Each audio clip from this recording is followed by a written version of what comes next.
Kalau kita lihat penggambaran masyarakat muslim dari kaum muslim sendiri, khususnya dari para intelektual atau kaum terdidiknya, kritik yang mereka munculkan itu persis sama dengan apa yang dipersepsikan oleh kaum orientalis ya.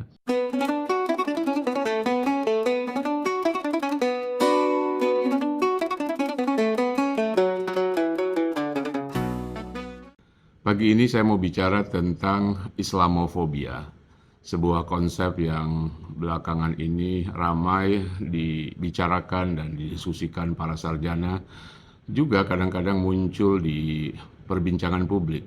Ya.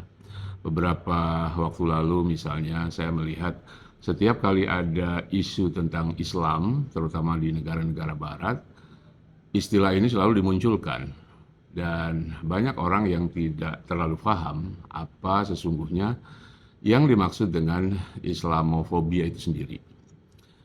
Dan yang cukup mengherankan adalah karena istilah ini bukan hanya digunakan dalam konteks bagaimana orang-orang barat atau orang-orang non-muslim melihat Islam, tetapi juga belakangan dipakai untuk meneror atau mengancam orang-orang yang kritis terhadap perilaku beberapa orang Islam.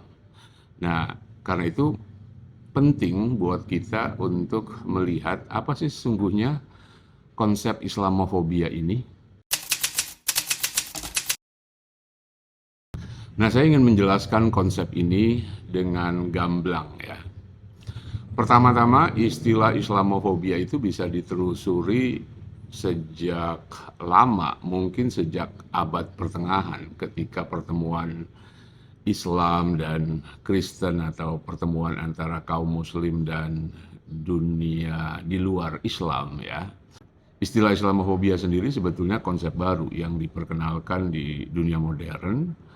Ada kaitannya dengan kajian kesarjanaan yang dilakukan para orientalis, para sarjana barat terhadap Islam. Secara istilah atau secara bahasa, Islamofobia itu artinya ketakutan terhadap Islam. Ya, seperti namanya, fobia. Fobia itu kan ketakutan. Tapi istilah Islamofobia seringkali dimaknai bukan hanya soal ketakutan, tapi juga soal kebencian. Jadi kalau ada orang-orang yang dianggap benci atau dianggap mencaci maki atau dianggap menghina atau dianggap mengkritik Islam, itu dipandang sebagai Islamofobia. Padahal bukan itu, ya. Mungkin kita harus membedakan juga antara Islamofobia dengan xenofobia. Ini dua istilah yang saling bertukar tempat.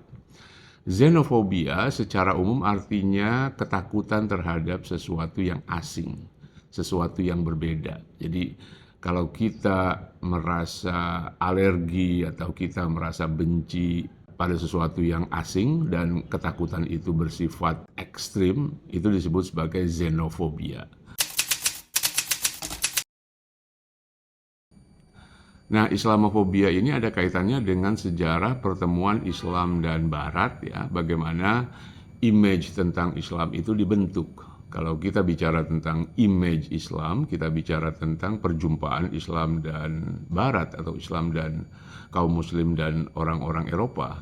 Dan perjumpaan itu sudah ada sejak zaman pertengahan, sejak abad pertengahan, ketika Islam melakukan ekspansi, ketika kaum muslim, Arab muslim melakukan ekspansi ke wilayah baru ya.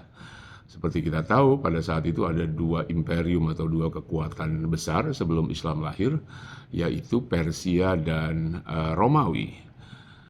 Nah, jadi perjumpaan Islam dan Eropa itu sudah sangat lama. Sebelum itu bahkan ada perang salib ya, ada perang salib yang cukup lama. Nah, citra tentang Islam itu dibentuk lewat perjumpaan awal ini. Lalu pada abad 19 abad ke-20 muncul suatu kesarjanaan di Eropa yang disebut sebagai Orientalisme. Nah, Orientalisme ini juga punya andil dalam membentuk citra Islam di dunia barat. Seperti kita tahu, Orientalisme itu meskipun secara umum adalah kajian tentang ketimuran, ya, tentang apa saja yang berbau timur. Timur itu maksudnya adalah lokasi yang dilihat dari seberang barat, lokasi yang dilihat dari posisi orang-orang barat, orang-orang Eropa. Karena itu sesungguhnya tidak hanya wilayah timur tetapi Afrika, wilayah Afrika Utara khususnya, di mana sebagian besar populasinya adalah orang-orang Islam, masuk juga dalam kajian Orientalisme, ya.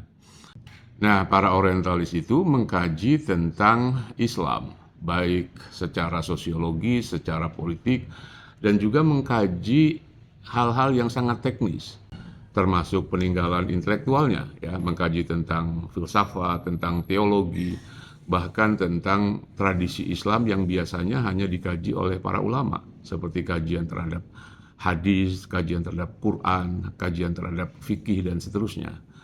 Nah, sebagian besar pengetahuan barat di dunia modern itu dibentuk oleh Orientalisme. Tentu saja karena sebagian Orientalisme itu dibiayai oleh kekuatan kolonialisme, kekuatan imperialisme Eropa, maka kajian-kajian Orientalis itu bisa dianggap subjektif. Dan memang kalau kita lihat tulisan-tulisan atau karya orientalis yang terkait dengan sosiologi Islam atau kondisi sosial budaya kaum muslim itu sangat subjektif dan sangat dipengaruhi dengan perspektif perspektif Eurosentrisme, perspektif bagaimana orang-orang Eropa melihat bangsa lain, ya. Nah, karena itu kemudian ada banyak sekali kritik terhadap Orientalisme. Misalnya salah satu buku yang terkenal adalah buku Orientalism karya Edward Said, di mana salah satu kritik utama dia adalah Orientalisme ini pengetahuan yang dibentuk oleh kekuasaan, ya. Edward Said menggunakan kerangka teori yang dibangun oleh Michel Foucault, hubungan antara kekuasaan dengan pengetahuan, bahwa pengetahuan itu bukan hanya sesuatu yang bersifat objektif, tetapi pengetahuan itu bisa dibentuk, bisa dilahirkan oleh kekuasaan. Jadi ada relasi yang kuat antara pengetahuan dengan kekuasaan. Nah, pengetahuan tentang Islam, pengetahuan tentang Arab, pengetahuan tentang dunia timur, itu tidak sepenuhnya objektif sesuai dengan realitas yang terjadi.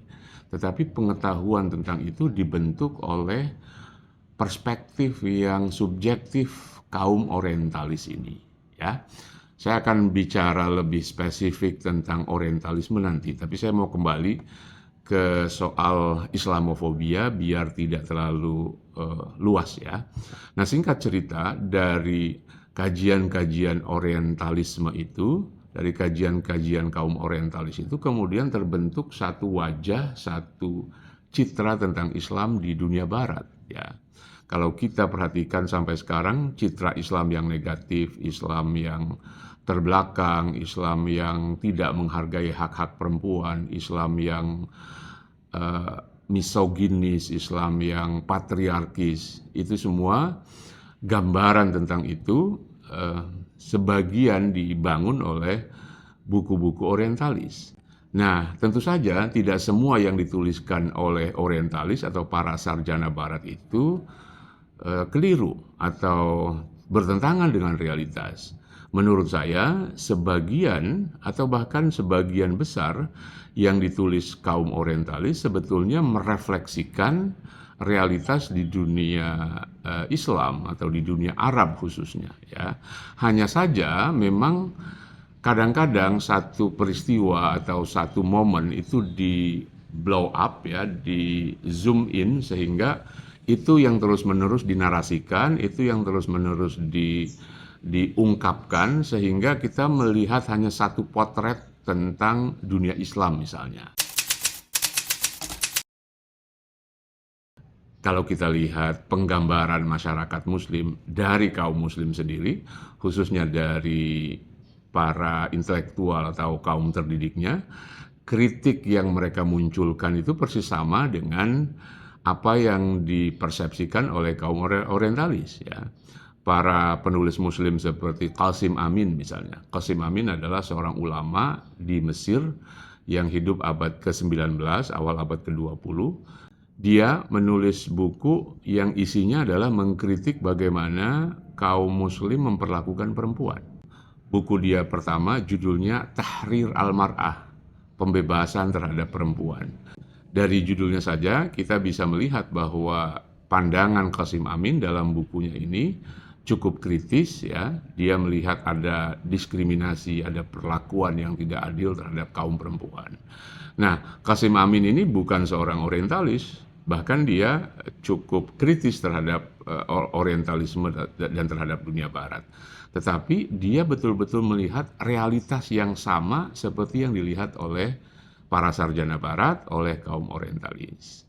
Nah, jadi itu, Islamofobia pertama-tama ada karena memang ada kasus, ada peristiwanya di dunia nyata, ya. Kalau ada orang takut bahwa Islam adalah agama yang keras, bahwa Islam adalah agama yang mengajarkan terorisme, mengajarkan kekerasan, itu tentu saja bukan tidak ada sama sekali, tetapi pandangan atau image seperti ini itu diambil dari peristiwa-peristiwa nyata. Seperti kita tahu, ada banyak sekali kekerasan yang menggunakan Islam atau kekerasan yang mengatasnamakan Islam. Baik itu di Timur Tengah, di Mesir, di Afghanistan, di Pakistan, dan negara-negara Muslim lainnya. Dan sepanjang tahun 90-an, ya, dari akhir 80-an, 90-an sampai 2000-an, kasus-kasus kekerasan dan kasus-kasus terorisme itu kan memang mendominasi wacana publik kita pada saat itu. Jadi kalau ada orang bicara tentang Islam dan terorisme, Islam dan kekerasan, itu bukan tidak ada sama sekali, ya. Ada peristiwanya, ada kasusnya. Dan itulah yang kemudian dipotret oleh media barat, oleh media dunia, bahwa ada korelasi antara Islam dan kekerasan, ada korelasi antara Islam dan terorisme. Jadi singkatnya, Islamofobia itu adalah ketakutan terhadap Islam yang dibentuk oleh citra sepanjang masa, baik dibentuk pada masa lampau, ya, oleh kesarjanaan orientalisme, atau oleh kaum Muslim sendiri yang menyadari ada yang keliru di dalam masyarakat Islam sendiri, ya. Dengan kata lain, Islamofobia itu bukan sesuatu yang bersifat konstruktif, yang diada-adakan oleh orang Barat, yang diciptakan oleh para sarjana Barat atau oleh media Barat, tetapi sebagian dari Islamofobia itu ada contoh realnya, ada kasus realnya. Ya kalau tidak ada, tidak mungkin itu bisa meluas dan menjadi semacam impresi umum, ya.